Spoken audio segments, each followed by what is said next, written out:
Halo, baik lagi kita bahas keseharian aja sih, sama ada beberapa hal yang lucu dan unik yang akan kita ungkapkan. Semalam baru, puji Tuhan, semalam baru selesai dari Medan. Ada toko namanya Senghab 1881 masalah di Jalan Sengawan, mau buka. Modelnya itu kayak K3 Mart lah. Dia menyediakan banyak produk UMKM di bawah. Lantai 2, lantai 3-nya, lantai 2 tempat untuk kafe, lantai 3 untuk kegiatan seni lah, kreatif. Puji Tuhannya, produk kasasi masuk ke situ. Ada 3 jenis, 3 varian. Ada rasa singkong, rasa balado, dan jagung ori. Tiga-tiganya masuk, puji Tuhan, dan semoga laris di sana nanti dan bisa menghasilkan keuntungan lah, dan bisa digunakan untuk operasional kasasi juga.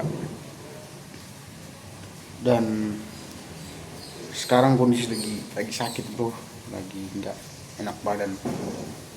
Soalnya semalam hujan juga di Medan dan hujan juga di sini. Nah, di Medan jumpa sama kawan-kawan yang dari SMA, cita-cita mencengkrama lah. Dan ada yang kayak kayak pengalaman baru di waktu jumpa dengan ownernya Senghab dan kawan-kawan UMKM lain tuh kayak beda lah. Merasakan ada nyawa lah di situ, tapi kita masih merasa kecil gitu, karena produk kita masih baru, penjualan kita belum begitu besar. Tapi kita, kalau aku yakin dengan kemasan dan sosial media kita, brandingan kita. Nah, tambah lagi nanti semoga planningnya aku pengen buat mereka, teman-teman yang itu buat konten untuk produk kasasi itu nanti. Nah, nanti mereka buat dan aku upload kan, baru nanti dipromosi pakai ads. Kita kumpulkan dulu pakai ads ya, terus tapi kita tembak dulu pakai followers. Tapi semoga dapat ya kan, semoga nanti bisa laris manis lah. Dan di situ aku pengen ada strategi yang tentu udah biasa tapi jarang lagi dilakukan kan, memberi value yang lebih untuk produk itu. Tapi bingung juga menambahkan value-nya tuh gimana ya, karena HPP-nya mentok gitu. Salah hitung juga kemarin tuh, HPP-nya mentok dan sulit untuk jadi ruang gerak kalau untuk pertama. Tapi untuk pertama ini yang paling penting menurutku, karena pasti potensialnya untuk dikenal orang kan harus lebih cepat lah kan. Dan beberapa mungkin nanti akan ditanyakan lagi sih sama manajemennya Senghab terkait tentang, ada beberapa yang belum aku mengerti lah, karena masih baru juga kan. Ini sama ini kan masih baru dalam dunia yang begini, walaupun jurusan kita bisnis. Nah, untuk meningkatkan revenue-nya itu yang kita agak bingung. Karena kalau dari perhitungan itu kemarin hampir sama revenue-nya sama dengan jualan yang di sini. Tapi bagiku nggak permasalahan lah dengan brandingan dulu bahwa produk kita masuk ke Senghab gitu, Medan. Semoga nanti terbuka di jalur Medan, kita buka di tempat-tempat lain gitu. Tapi yang paling urgent kayaknya menemukan 2 varian rasa baru dan menambah value-nya. Kenapa orang membeli ini gitu, kenapa orang mau membeli ini, apa alasannya gitu. Ada value entertainment yang kupikirkan itu menambahkan uang ke dalam, itu value entertainment. Tapi kalau value dari branding kita menambahkan kartu, kayak thanks card kah, ucapan terima kasih, kartu ucapan terima kasih, atau kartu foto kegiatan, atau kartu kartu ucapan. Nah itu menambah value kan, karena kita ingin berteman gitu sama mereka, itu value kita. Kalau uang ini yang agak membingungkan juga sih, karena dengan HPP-nya itu nggak dapat ya. Kita untung ya, kalau kita tambahkan 10.000 atau misalnya bisa aja sih 10.000 satu produk lebih kan, dalam 20 produk dapat 10.000 satu gitu, atau dalam 30 produk dapat 10.000 satu.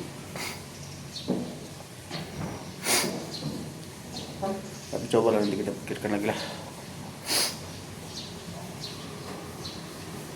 Tapi menariknya sudah ada gambaran kayak terima kasih lah Tuhan, ada progres gitu kan untuk perjalanan ini kan. Dan semoga berjalan dengan lancar dan produknya laku, disukai banyak orang juga. Sama ada lagi yang mau bahas bro, tentang saham. Aku udah pusing kali nih banyak. Sekarang udah 5.000, saham udah 5.000, kemarin turun 4%. Waduh, seram, banyak yang berguguran. Tapi kayak aduh gimana ya, kita, kalau aku sih masih yakin dia akan rebound lah. Tapi sampai berapa lama tahan modal seorang untuk sampai menunggu rebound, terus sampai bagaimana tahan modal seorang, mental seorang untuk menunggu rebound. Karena minusnya tuh kalau dia di blue chip ya mungkin 10-20% lah minusnya, 10% lah mungkin. Nah tapi kalau yang gorengan ataupun yang under 500 perak atau under 500 perak itu 20%, 30%, 50% turunnya bro, seram. Jadi kayak waduh, banyak juga yang berguguran kan. Dan kondisi ini kalau yang kita baca, kalau yang pernah baca ya, jadi keputusan keuangan orang itu tergantung di mana dia posisinya lahir. Semisalnya keputusan orang yang besarnya di tahun 98, mereka tidak akan percaya sama saham karena bakalan anjlok. Mereka akan pikiran bahwa ada krisis ekonomi, anjlok banget saham waktu zaman itu kan. Mereka akan percaya ke yang lain, emas segala macam. Mereka yang percaya dengan properti misalnya, mereka mungkin lahir di masa-masa sekarang hampir tahun 2000-an, percaya properti.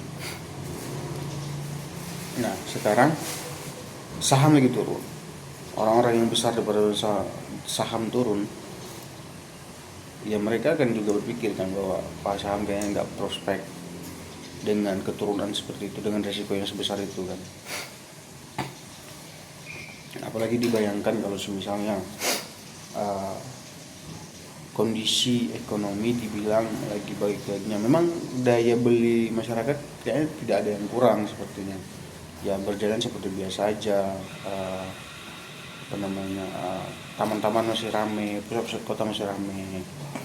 Tapi kan bukan hal yang sekecil itu juga yang kita lihat untuk perekonomian kan. Ada whole besarnya juga perekonomian itu yang besar. Sekarang baru terasa bahwa solar lagi langka, terus investor asing udah turun. Ya investor asing itu juga yang bisa menggerakkan ekonomi kita. Nah walaupun daya beli masyarakat masih naik, tapi kan ada beberapa dana yang sudah keluar dari Indonesia. Nah hal-hal begini nih yang menjadi kekhawatiran juga, karena jangka pendek memang masih daya beli masih banyak, tapi jangka panjangnya nanti kalau misalnya tidak bisa diperbaiki dan dana asing tidak masuk lagi ke Indonesia, wah bahaya lah bro, bahaya. Apalagi kurs makin naik. Tapi kan kalau kurs makin naik, pembelian barang-barang dari luar masuk ke dalam itu kan makin mahal. Ya memang betul, kita jual keluar itu makin mahal juga. karena kan potongannya 18.000 kan, $1 dia dapat dolar. Tapi yang membeli pakai rupiah, membeli ke dolar kan makin mahal. Nah posisi ini kan mungkin tidak begitu berdampak untuk sekarang, tapi jangka panjang pasti akan sangat berdampak. Dan kalau misalnya, dan seberapa banyak sih kita yang eksportir, lebih banyak juga kita yang impor. Produk kita sebagian banyak impornya, beras kita ada masih banyak impor, pasti akan beras akan naik, iya kan. Banyak kita barang-barang yang impor, dan kurs kita semakin naik ya semakin mahal juga kita beli berasnya. Kecuali sumber pangan kita sudah jalan, ya tidak peduli dengan ada kursnya, maksudnya bukan tidak peduli, tidak begitu berefek lah. Kalau misalnya beras kita bisa tanganin untuk 1 tahun untuk masyarakat Indonesia seluruhnya, pasokan beras kita masih cukup, pasokan minyak kita masih cukup untuk 1 tahun. Ya kalau misalnya APBN terus yang membiayai subsidi, ya sampai kapan APBN kita bisa sanggup? Kan ada banyak juga yang harus ditanggung juga gitu. Ya semua akan berdampak lah, tapi semoga ya kan, semoga UMKM juga tetap harus bekerja keras dan bergigih lah untuk menciptakan kreativitas baru supaya tetap berlanjutnya nilai beli masyarakat. Ya banyak lah ya, tapi kalau kita mau pandang dari sudut pandang yang positifnya, ya ekspor itu kan makin menguntungkan. Ya, kita ekspor kan makin mahal, jadi ya makin banyak kita dapat marginnya, makin banyak kita kurs harga rupiah terhadap dolarnya makin banyak kan, ya itu menguntungkan juga bagi eksportir. Nah itu yang menurutku agak kegelisahan sih. Dan ya semoga usaha berjalan lancar, dan aku merasa kayak gini loh bro, sepertinya aku kemarin tuh kan ke Medan, dan beberapa pengeluaran cukup banyak, dan merasa sepertinya kurang lah, maksudnya pekerjaan ini kurang, kerja kerasku kurang sepertinya, karena hal yang semungkinnya bisa seharusnya jadi nggak bisa gitu. Padahal masa iya sih kita nggak bisa beli ataupun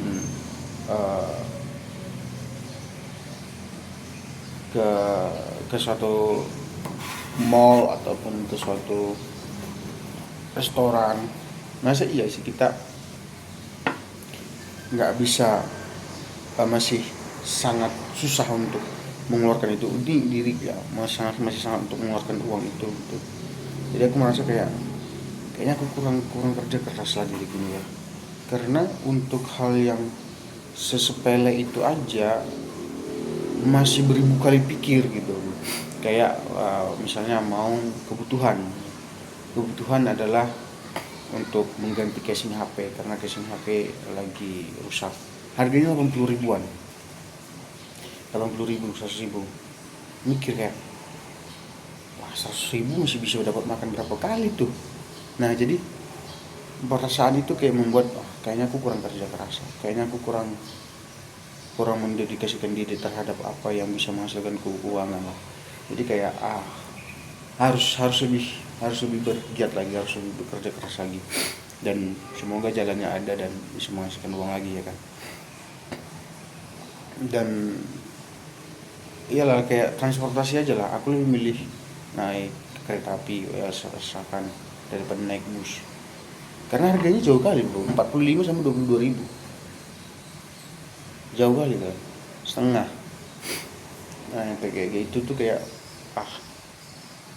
masa hal yang sesepele ini aja, dan di umurku yang sekarang aku masih nggak bisa gitu. Kayak kayak mana ini maksudnya, kok iya sih kita nggak bisa gitu, masa iya sih, seharusnya kita bisa lah mengeluarkan uang 100.000 200.000 untuk dengan yang hal seperti itu. Menjadi refleksi diri bahwa sepertinya aku harus bekerja keras lagi, sepertinya aku harus lebih giat lagi lah.